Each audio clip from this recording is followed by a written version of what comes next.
በስመ አብ ወወልድ ወመንፈስ ቅዱስ አሃዱ አምላክ አሜን። ንዓለማት ብፍቅር ዝገዝእ ጥንቲ ዝነበረ አልፋ ዓለም ሕሊፉ ዝነብር ኦሜጋ መጀመርታን መወዳእታን ዘይብሉ ናይ አቦታትና አምላኽ ናይ ሰራዊት ጌታ ስለትኽነገር ዘይክእል ምሕረቱ ስለትኽነገር ዘይክእል ፍቅሩን ርህራሄኡን ክብረን ምስጋናን አምልኾን ውዳሴን ስግደትን ንዕኡ ንበይኒ ይግባእ። ንሱ ኣብ ተጸዋዓሉ ካብኡ ዘይትፍለ ቅድስተ ቅዱሳን ንጽሕተ ንጹሓን ኣቁራሪተ መዓት ናይ ሓድሽ ኪዳን ክርቤል ዝኾነት ኣዲና ቅድስቲ ድንግል ማርያም ነቲ ኣማናዊ ዝኾነ መግቢ ህይወት ነቲ ኣማናዊ ዝኾነ መስተ ህይወት ስለ ዝሃበትናን ዝወለደትልናን ወዳ ጎይታናን መድሓኒናን ኢየሱስ ክርስቶስ ብዘኽበራን ብዘፍቀራን መጠን ክብርን ምስጋናን ንዓ ይኹና። ኩሎም መላእክት ነቢያት ሐዋርያት ጻድቃን ሰማዕታት እግዚአብሔር አምላክ ብዝሃቦም ክብርን ማዕረግን ይኽበሩን ይመስገኑን። ዝኸበርኩም ህዝበ ክርስቲያን ከመይ ቀኒኹም ከመይ ኣለኹም? አሜን። ስምቲ ልዑልን ሕያውን ዝኾነ እግዚአብሔር አምላክና በአና ብድኹማት ባሮቱ ይኽበር ይመስገን። እግዚአብሔር አምላክ በደልናን ኃጢአትናን ከይተመልከተ ነቲ ጽሩይ ዝኾነ ቃላቱ ክንሕደስ ክንፍወስ ክንሃድእን ክንብርትዕን ስለ ዝፈቐደን ስለ ዝፈተወን ክብሪ ምስጋናን ብድጋሚ ንዑ ይኹኖ። ናይ ሎሚ መዘራረቢ ኣርእስትና ናይ ጽሞና ጊዜ ዝብል እዩ። ዓለም ብጫውጫውታ ዝተረበሸት ዓለም ብዝተፈላለየ ድምፅታት ዝተረበሸት እያ። ኣብዛ ጫውጫውታ ዝመልኣ ዓለም ኣብዛ እምባጋሮ ዝበዝሓ ዓለም ኣብዛ ጓይላን ሳዕስዒትን ዝበዝሓ ዓለም ብጽሞና ምንባር ብህድኣት ምንባር ከመይልካ ይከኣል። መብዛሕትኦም ደቂ ሰባት ካብ ጽሞና ምምህዳም ምስ ገዛእ ርእሶም ካብ ምዝራብ ካብ ምህዳም ጫውጫውታ ይመርጹ። ረበሻን ድምፂ ሙዚቃን ይፈትዉ። ነገር ግን ወገናተይ ናይ ብዙሕ ሽግራትና ምኽንያት ናይ ብዙሕ ምርባሽና ምኽንያት ጫውጫውታ ናይዛ ዓለም እዚኣ እዩ። ኣእሙሮና ብህድኣት ክነብር ኣእሙሮና ብሰላም ክነብር ኣእሙሮና ብኣርምሞ ክነብር ተፈጢሩ። ስለዚ ምዛ ዝተረበሸት ዓለም እንሪኦን እንሰምዖን ደስ ስለዘይብል ንሕና እውን ተረቢሽና ንርከብ። ከምቲ ኣብ መጽሓፍ ቅዱስ ተባሂሉ ዘሎ ኣብቲ መወዳእታ ዘመን ብእትርእይዎን ብእትሰምዕዎን ክትዓብዱ ኢኹም ከም ዝተባሃለ ሎሚ ሰብ ብዝሪኦን ብዝሰምዖን ዘይዓበደ የለን። ስለዚ ናይ ኩሉ ጌጋታትና ምኽንያት ናይ ኩሉ ምስ እግዚአብሔር አምላክ ዘረሓሓቐና ዘሎ ምኽንያት ኣብ መንፈሳዊ ህይወትና ዝፍጠር ዘሎ ክፍተታት ከምኡን ኣብ ነወሰክፍ መዓልቲ ዘጋጥሙና ዘለዉ ብዙሓት ሽግራት ምንጮም ካብ ዘይተራግአ ኣእምሮ እዩ ወገናተይ፣ ካብ ዘይሃደአ ኣእምሮ እዩ ወገናተይ። ስለዚ ኣብዛ ጫውጫውታ ዝመልኣ ዓለም ኣብዛ ረበሻ ዝመልኣ ዓለም ናይ ጽሞና ጊዜ ክህልወና ይግብኦ። ምስ ገዛእ ርእስና እንዘራርበሉ ምስ ገዛእ ርእስና ጌጋታትና ልቕም ኣቢልና እንፈልጠሉ ኩነታት ጊዜን ክህልወና ይግባእ። ናይዞም ኩሎም ጌጋታት ምንጪ ገዛእ ርእስና ብዘይ ምፍላጥና እዩ። ምስ ገዛእ ርእስና ብዘይ ምዝርራብና እዩ ወገናተይ። ኣበው እንድሕር ተሪእናዮም መብዛሕትኦም ምስ ገዛእ ርእሶም ዝዛረቡ እዮም ወገናተይ። مبزحتيهم كامناي عالم ጫውጫውታ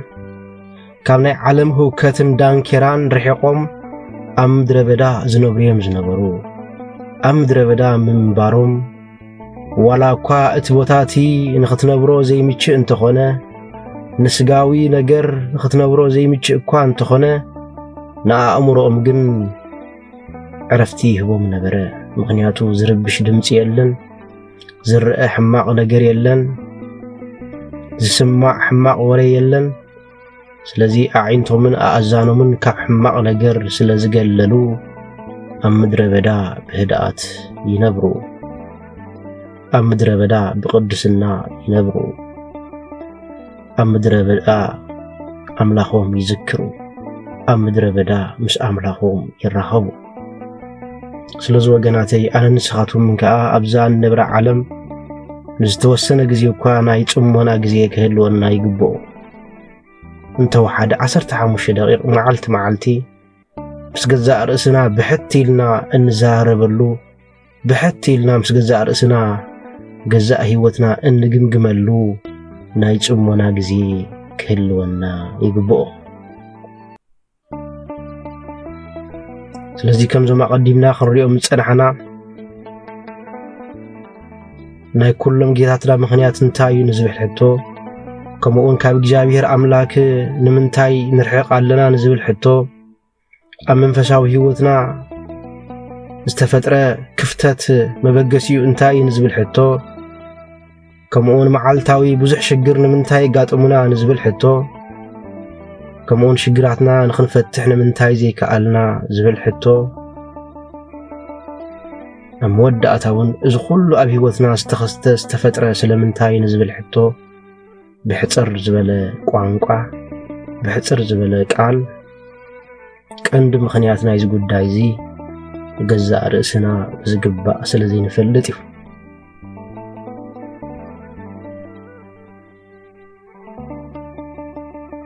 ገዛእ ርእስና እስክንፈልጥ ንኽእል ኢና ነገር ግን ኣብዛ ጫውጫውታ ዝመልኣ ዓለም ኣብዛ ብኣምስልነት ዝተሸፈነት ዓለም ማንነትና ብኸመይ ክንፈልጥ ንኽእል زبل حتى وانك متسنا يخلي وجناتي نقربن وجناتي اتعادم مراتي بيننا النزار بلو بيننا فتن فيت مسجد زار اسنا النقط ملو بوتان ساعة كهلونا يقبو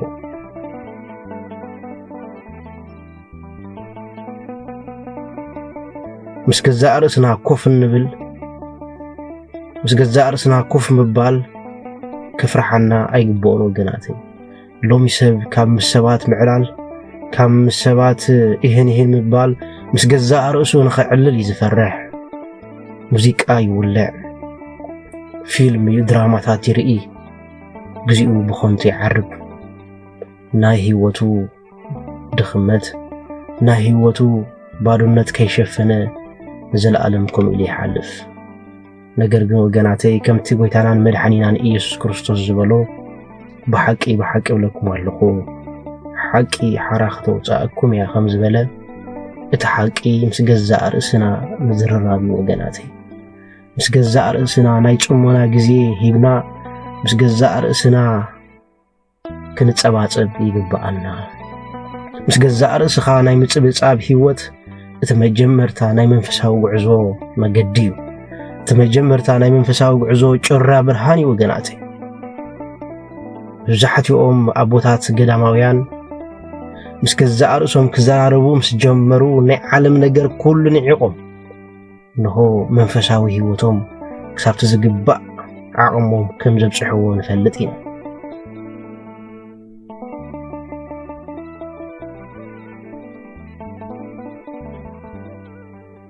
نمخانو ناي ጽሞና ግዜ ወይ ከዓ ኣርሙሙ እንታይ ማለት እዩ ዝብል ቃል ብሕጽር ዝበለ ንሪኢና ጽሞና ወይ ከዓ ኣርሙሙ ማለት ምስ ገዛእ ርእስኻ ምዝርራብ ነፍስኻ ደሊኻ ምርካብ ጉድለታትካ ልቕም ማቢልካ ንኸይቲ ደግሞ ምስ ገዛእ ርእስኻ ምዝራብ ማለት እዩ ኣርሙሙ ወይ ከዓ ጸጥታ ስቕ ምባል ጥራይ ኣይኮነን ወገናተይ ምስ ገዛእ ርእስኻ ኩናት ምግጣሚ ምስቲ ኣብ ውሽጥኻ ዘሎ ገበል ፊት ንፊት ምርጫሚ ወገናተይ ነቲ ክንዲ ጎልያድ ዝዓበየ ናይ ውሽጥና ፈተነታት ስዒርና ከም ዳዊት እንገጥመሉ ህይወት እዩ ናይ ጽሞና ህይወት ወገናተይ ስለዚ እንተወሓደ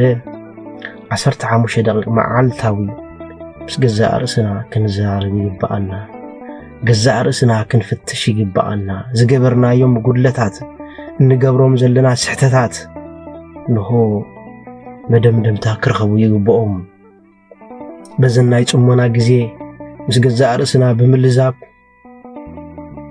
ምስ ገዛእ ርእስና ብምምኻር እቲ ዘለና ክፍተታት ናይ ህይወት ክነጎድል ይግባአና ወገናተይ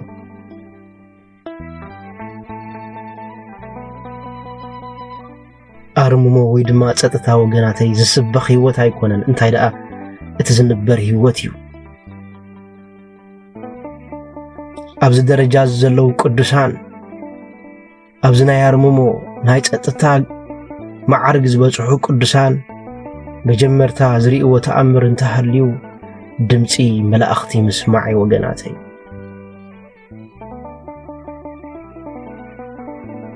ስለዚ ቅድስና ዝጅምር በኣርምሞ ወገናተይ ከምቲ ኣቦና ዘማራይ ዳዊት 133 ካብ ፍቕዲ ሓደ ጀሚሩ ዘሎ ዝበሎ ንነፍሰይ ኣህዳእክዋ ስቕ ኣበልክዋ ነፍሰይ ከምቲ ጡብ ኣዲኡ ዝሓደገ ህፃን ኣባይ ኩም እያ ብምባል ዝነገረና ንነፍስና ክንህዳኣ ይግባአና ንነፍስና ስቕ ከነብላ ይግባአና ከምቲ ኣብ መጽሓፍ ቅዱስ ተጻሒፍ ዘሎ እግዚአብሔር ኣምላክ ኣብ መቕደሱ እዩ ዘሎ እግዚአብሔር ኣምላክ ኣብ ዙፋኑ እዩ ዘሎ ስለዚ ኩሉ ፍጥረት ስቕ ይበል ከም ዝተባሃለ ናይ ስቕታ ግዜ ክህልወና ይግብኦ ዝዓለም እዚኣ ኣብ ኢድ መርሓት ዝዓለም እዚኣ ኣይኮነትን ዘላ ኣብ ኢድ እግዚአብሔር ኣምላክ እያ ዘላ ወገናተይ ክንፈርሕን ክንሽበርን ክንጠራጠርን ኣይግባአናን ስለዚ እግዚአብሔር ኣምላክ ኣብ ዙፋኑ እዩ ዘሎ እግዚአብሔር ኣምላክ ኣብ ቅድስተ ቅዱሳን እዩ ዘሎ እግዚአብሔር ኣምላክ ኣብ ቤት መቕደሱ እዩ ዘሎ ስለዚ ኩሉ ህዝቢ ንዕኡ ንምስማዕ ስቕ ይበል ምስ ገዛእ ርእሱ ይዘራረብ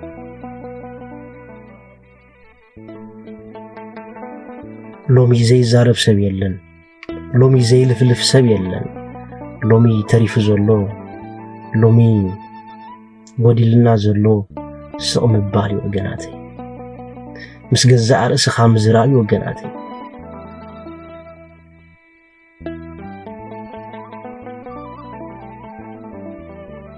ሊቃውንት ክዛረቡ ከለዉ ስቕ ምባል ወይ ከዓ ኣርምሞ ጸጥታ 72 ቋንቋ ይብለና ንስቕታና ንህድኣትና ኩሉ ህዝቢ ዓለም ክርድኦ ይኽእል እዩ ንምዝራብና ንምጮሆና ግን ክርድኦ ዝኽእል ሰብ የለን ወገናተይ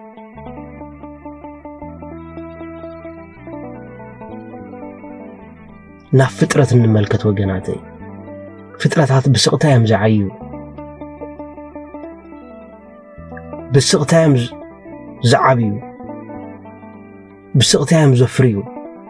ብስቕታ እዮም ድማ ዝነብሩ ወገናተይ ኣብ ዓለም ክልተ ሓቂ ኣሎ ኣብዛ ንብራ ህይወት ማለት እዩ እቲ ቀዳማይ እግዚአብሔር ኣምላክ ክኸውን ከሎ እቲ ኻልኣይ ከዓ ፍጥረት እዩ ወገናተይ ኔቸር እዩ እግዚአብሔር ኣምላክ ሓቀኛ ኣምላኽ እዩ ተፈጥሮ ከዓ ሓቀኛ እዩ ኣይሕሱን እዩ ወገናተይ ስለዚ ናብ ተፈጥሮ ንመለስ ናብ ተፈጥሮ ገጽና ዘወር ንበል ገጽና ወገናተይ ሽዑ ህዳኣትን ምስ ገዛእ ርእስኻ ምዝርራብን ገዛእ ርእስኻ ምምራሕን ገዛእ ርእስኻ ምግናሕን ገዛእ ርእስኻ ምቁጽጻርን ክንመሃር ኢና መብዛሕቲና ግዜ ስለ ስቕታ ዘይንዛረብ ብዙሕ ግዜ ስለ ስቕታ ዘይንሰብኽ ብዙሕ ግዜ ስቕታ ዝስብኽ ኣይኮነን ወገናተይ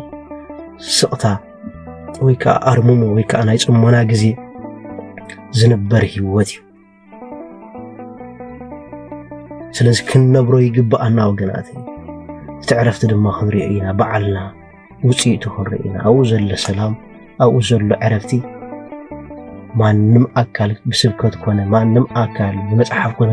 ክነገረና ይክእል በዓልና ክንስተማቕሮ ኢና ስለዚ ናይ ጽሞና ግዜ ክህልወና ይግብኦ ወገናተይ ኣብዛ ዝተረበሸት ዓለም ኣብዛ ዝተናውፀት ዓለም ምስ ገዛእ ርእስና ፊት ንፊት እንገጥመሉ ናይ ጽሞና ግዜ ክህልወና ይግብኦ እቲ ዝመቀረ እቲ ዝዓበየ ዜማ ኣብ ዓለም ኣርምሞ ወይ ከዓ ጸጥታ ወይ ከዓ ናይ ጽሞና ግዜ ወገናተይ ዓለምና ሎሚ ትርበሽ ዘላ ወገናተይ ውሽጣዊ ሰላም ብዘይብሎም ሰባት እያ ዓለምና ሎሚ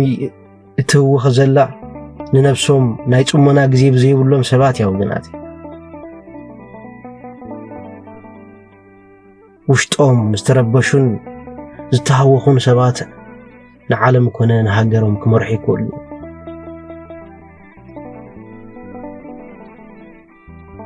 ስለዚ ወገናተይ ናይ ጽሞና ግዜ ክህልወና ይግብኦ ሽዑ ተመስጦ ወይ ድማ ናይ ጽሞና ግዜ ንትዕቢታዊ መንነትና ኣዕቢራ ናብ ሰፊሕ ዝኾነ ልበ ምሉእነታዊ ክትሰጋግረና እያ ስለዚ ኣብ ንወሰከፍ ግዜ ኣብ ንወሰከፍ መዓልቲ ናይ ጽሞና ግዜ ክህልወና ይግብኦ እዚ ህይወት እዚ ዝነበረ ህይወት ወገናተይ እዚ ህይወት እዚ ፈቲና እነስተማቕሮ ህይወት እዩ ስለዚ ምስ ገዛእ ርእስና እንዕለለሉ ምስ ገዛእ ርእስና እንዘራርበሉ ናይ ህይወት መገዲ ክህልወና ይግብኦ ምስ ገዛእ ርእስኻ ምዝራብ ማለት ገዛእ ርእስኻ ምፍላጥ ማለት ስሕተትካ ለቒምካ ምፍላጥ እዩ ድሕር ስሕተትካ ምፍላጥ ድማ ንእግዚአብሔር ኣምላክ ንኽትፈልጦ ዕድል ትረክብ ሎሚ እኮ ወገናተይ ንእግዚአብሔር ኣምላክ ንፈልጦ ዕድል ዘይረኸብና ገዛእ ርእስና ብዝግባእ ክንፈልጥ ስለዘይከኣልና እዩ እንታይ ካበይ መፂና ናበይ ንኸይድ ኣለና ስለዘይፈለጥና ኣነ መን ስለዘይበልና ንምንታይ ተፈጢረ ዝብል ሕቶ ኣብ ህይወትና ስለዘይለዓልና ንምንታይ ኣብዚ ዓለም እዚኣ ይነብር ኣለኹ ንምንታይ ከ ዝመውት ኢልና ስለዘይንሓትት ከም እንስሳ ስቂልና ንነብር ኣለና ስለዚ ንገዛእ ርእስኻ ምፍላጥ ማለት ንኣምላኽ ምፍላጥ ማለት እዩ እሞ ነዚ ድምፂ እዚ ንሰምዕ ዘለና ኩላትና ካብ ሎሚ ጀሚርና ናይ ጽሞና ግዜ ኣብ ህይወትና ክህልወና እዚ መልእኽቲ እዚ ሓደራ ንብል ነዚ ክንገብር ናይ እግዚአብሔር ኣምላክ ቅዱስ ቸርነት ናይ ኣዴና ቅድስት ድንግል ማርያም ኣማላድነት ናይ ኩሎም ሁርያን ጻድቃን ተራዳእነት ኣይፈለየና ዝነበረና ግዜ ባሪኹን ቀዲሱን ስለዝሃበና ክብረን ምስጋናን ኣምልኾን ውዳሴን ስግደትን ንዕኡ ንበይኑ ይግባእ ወስብሃት ለእግዚአብሔር